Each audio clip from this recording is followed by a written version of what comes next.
நபி ஸல்லல்லாஹு அலைஹி வஸல்லம் அவர்கள் அடுத்தவர்களோடு நாம் எவ்வாறு நடந்து கொள்ள வேண்டும் என்கின்ற விடயங்களை நமக்கு கற்றுத்தந்திருக்கிறார்கள்.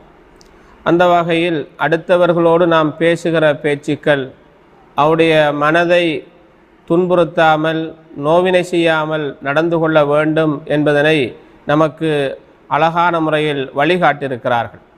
ஒருவரை நாம் தப்பாக பேசிவிடக்கூடாது, அவரை நாம் இல்லாத ஒன்றை வைத்து நாம் இட்டுக்கட்டியோ அல்லது வேறொரு விதத்திலோ சொல்லிவிடக்கூடாது.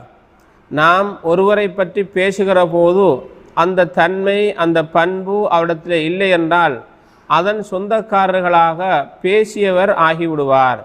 ரசூல் ஸல்லல்லாஹு அலைஹி வஸல்லம் சொல்கிறார்கள், லா யர்மி ரஜுலுன் ரஜுலன் பில் ஃபுசூக் வலா யர்மீஹி பில் குஃப்ர். ஒரு மனிதர் இன்னொரு மனிதரை கெட்டவர் என்றோ நிராகரிப்பாளர் என்றோ இட்டுக்கட்டி சொல்ல வேண்டாம். அவர் கெட்டவராக இருந்தால் அது பிரச்சனை இல்லை, நிராகரிப்பாளராக இருந்தால் அது பிரச்சனை இல்லை.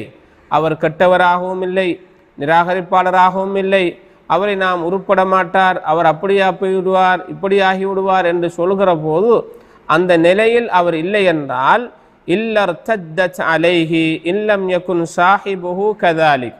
நாம் பேசியவர் அந்த நிலையில் அந்த உரிய முறையில் இல்லை என்றிருந்தால் அந்த சுமை நம்மீது மாறி வந்துவிடும் என்று நபி ஸல்லல்லாஹு அலைஹி வஸல்லம் அவர் நமக்கு வழிகாட்டுகிறார்கள். ஒருவரை கெட்டவர் என்று சொல்கிற போது அவர் கெட்டவராக இல்லாத நிலையில் இருப்பாரேயானால் நாம் கெட்டவராக ஆகுவோம் என்கின்ற ஒரு செய்தியை நபி அவர்கள் சொல்லி அடுத்தவருடைய மான விடயம் அடுத்தவருடைய விடயங்களில் கூடிய கவனம் செலுத்தி நம் வார்த்தைகள் கவனமாக இருப்பதற்கு நபி ஸல்லல்லாஹு அலைஹி வஸல்லம் அவர்கள் வழிகாட்டி தந்திருக்கிறார்கள். எனவே அந்த வழியின்பால் நடந்து நல்ல முறையில் நம் வாழ்வை அமைத்துக் கொள்வோமாக. வ ஆகிர் தஅவானா அனில் ஹம்துலில்லாஹி ரப்பில் ஆலமீன்.